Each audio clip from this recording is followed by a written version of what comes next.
Jazzcast Pros. All right, welcome back to another episode of Getting Real with Bossy with Kelly Bush. And Kelly Metras. Hello, everyone. I don't even know where to start.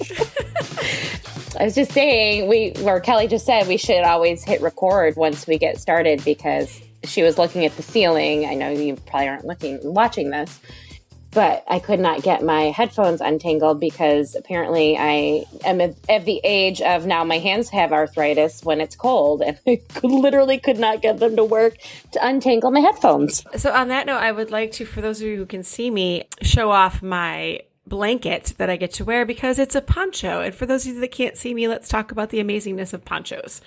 Because ponchos are incredible, but there's a turtleneck involved, so people think it's a sweater. Mm-hmm. So I'm wearing a blanket. You look fantastic. You look fantastic. And it's a blanket. Mm-hmm. And I have a hoodie, and I might just put that on. There we go. Look at me. Because you know what? 2 weeks ago, I was sweating in this office, and now I'm freezing. It's the weather here. I always say there's 4 days a year I like the weather. There's 2 days in spring and 2 days in fall. It goes from cold to hot, and then hot to cold, and there's nothing in between. Exactly. So this is kind of a great segue.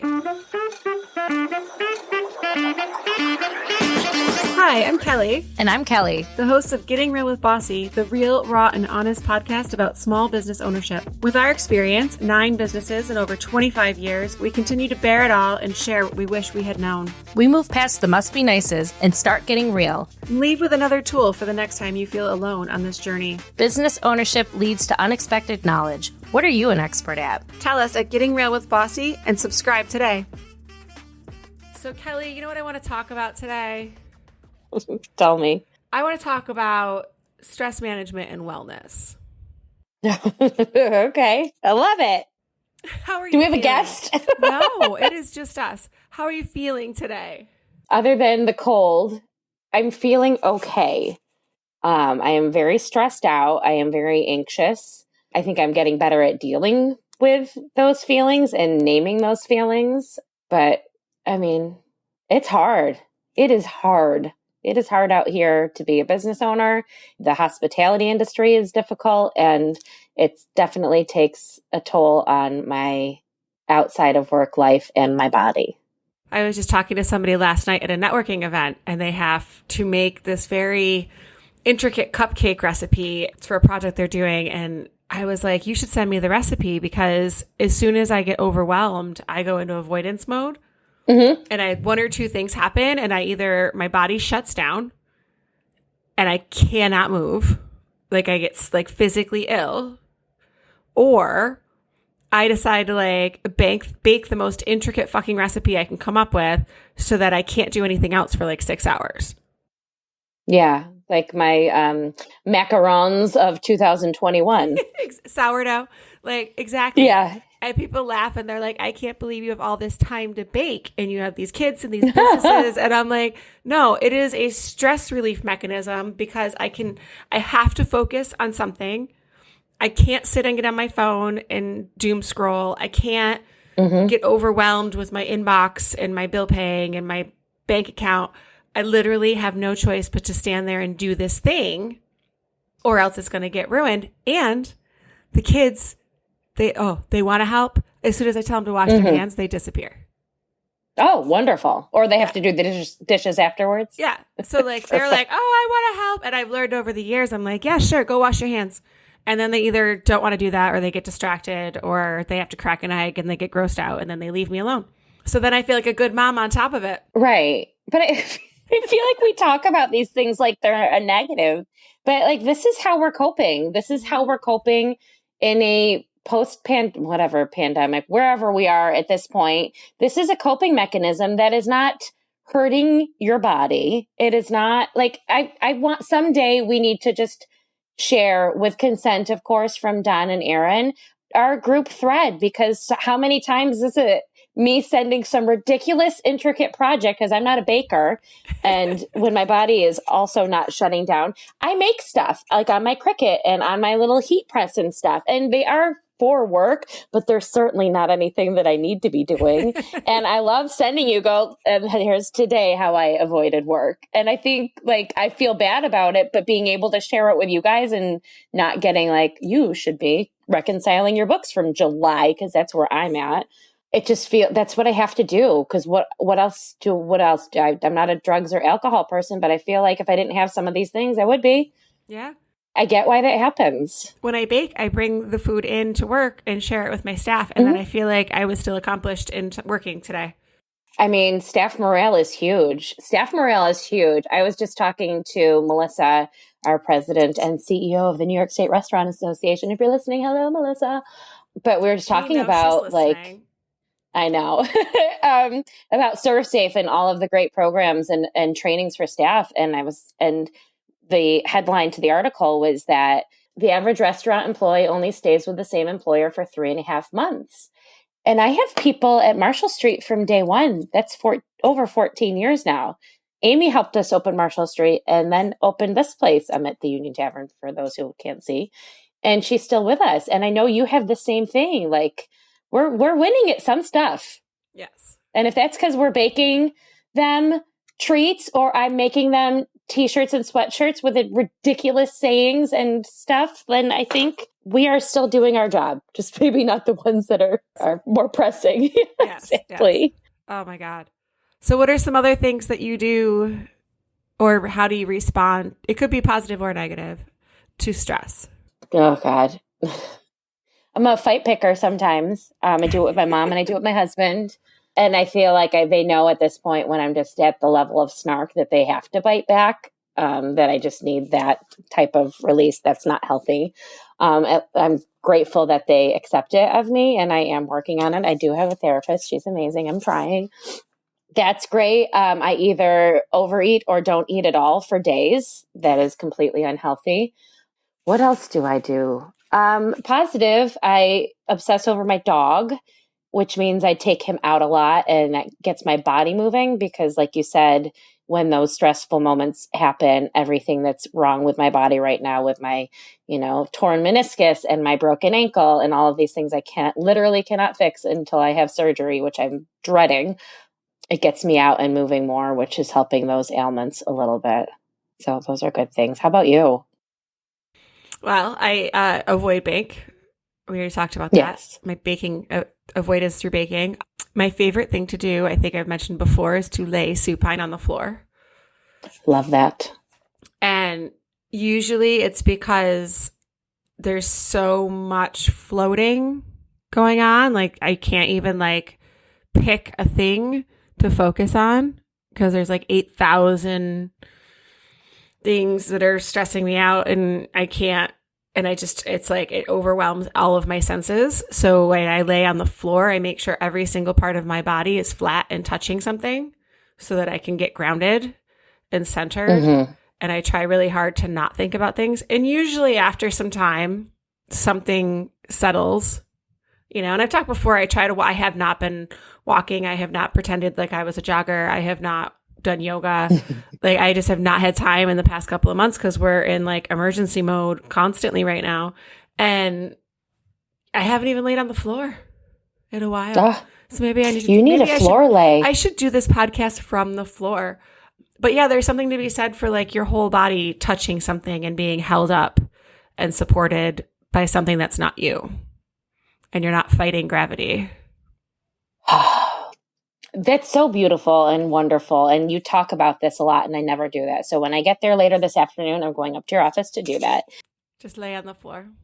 Yeah. It makes me think about something. And there's so many stupid phrases it rains. When it rains, it pours. And bad things happen in 3. But I don't think we acknowledge it because we make such a joke of it. When one thing goes wrong, it is such a spiral. And there's spirals when you are a small business owner.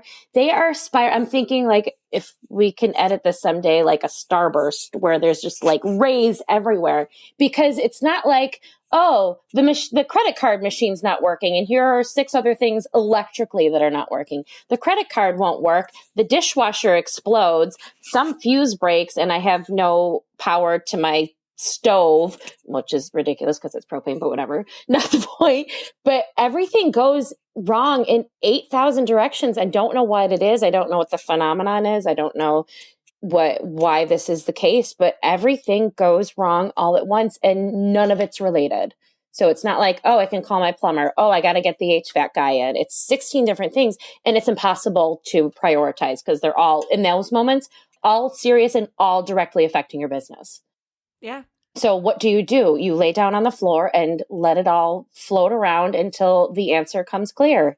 Figure out how you're going to shift debt so that even though you were finally in an okay place, now you've got 3 coolers to fix or else you won't have any food. Right. Yeah. It's a lot. There's a lot of moving pieces. And then on top of it, I'm going to throw you under the bus. Do it. So we talk a lot about how we navigate small business ownership. In the past year, you have suffered a massive TBI, which I don't think we bring up enough on the show. So I'm throwing you under the bus there and are still navigating healing. Your father passed away and you had a massive surgery done to your ankle that did not work. And now you have to have it redone. Yeah. I'm not a fan of any of those. I can't handle we share a lot of the same frustrations and work issues, and it may not always happen at the same time, but we're in the same industry. So it happens. Right. Jesus Christ, how do you do it? Support from good people like you, and Bossy is a huge support that helps me navigate business. As much as I know, I say I pick fights with my husband. He's the number one person that keeps me calm. When the fall happened, it's so weird because TBIs are such a roller coaster, and just as when one thing goes wrong with your business, another thing goes wrong. Everything else goes wrong. I can have literally months where the only thing that reminds me that I have a TBI is that I have this itching. I have this neuropathic itch because of all the nerve damage from the, 6-inch injury to my head. I have pictures if anybody wants. I do too. And then I have weeks where I can't get words out.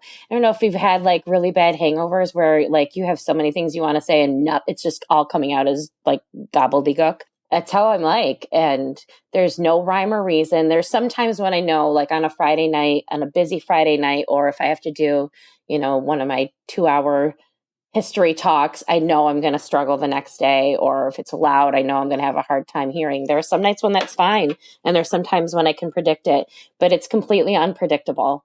So that's hard. And for a while, I feel like I was just always on edge about it and just anticipating it happening, which made me not focus even worse. My focus even worse. So now I just try to just feel the signs if there are signs, and if there are not, which usually there are not, I just try to roll the roller coaster. I have somebody close to me who really enjoys cannabis, and they say that, and for them, it is very healing and very healthy for them to do this. And they say there's that moment where the panic sets in, and you just have to ride that and accept that it's there, and what's on the other side is a healthier you. And I feel like I do not partake in that because it doesn't work with my body, but I try to do that and just ride it and acknowledge that it's there and it's just a part of me, and it's going to be a part of me likely forever. And I don't have a say in that. My ankle, I have a say in. I can go through and get this ankle fused and I will not have pain again probably for 20 years. I have a say in that. I struggle with when 3 months of not walking is going to work while running a restaurant. But we have ideas of a king's chair on a little robot chair, Yes. Going around. If I can balance on one of those, what are those cleaners? The little cleaners that go around, the vacuums. Mm-hmm. So that's that. My dad, I don't know. I process a little bit every day, maybe. I still struggle. I don't know that I've ever really fully grieved. And I also have the challenge of helping my mother grieve too, which is a challenge I welcome, but it is also, helping her navigate through this, which is very important. And she's very important to me. She's very important to this business. She does a lot for us. So keeping her as healthy as possible is important. And I miss him every day. I was very surprised. Oh, very surprised how much grief is involved with that. And still, I have a granddaughter now, and she's never going to meet him, and he would love that. Oh my God. And that He would have sucks. eaten her up. Mm-hmm. And that sucks. But then I think when I get in that mode, I can't wait to show her pictures and tell her stories, because he literally was a Forrest Gump.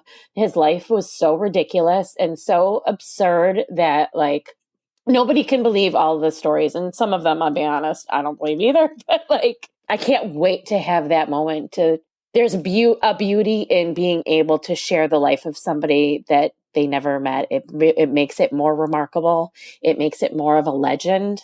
And I love that. And that's how I dig myself out of that, is that someday she's going to have in her head this, which God, my dad would fucking love to just live in this orbit of immortality. Like, and she's going to have that, and he's going to love that. So I don't know exactly what I believe happens after all of this, but if he's there, he is like waiting for that moment. That was roundabout it. Have you ever read the book Big Fish? Yeah, I love it. I love it. That's my dad.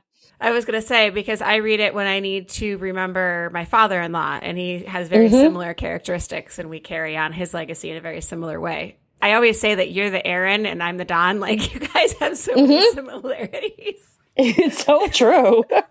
You even have like the same dad to live up to. And I feel like we handle our anxiety the same too. We seem to be more on the same.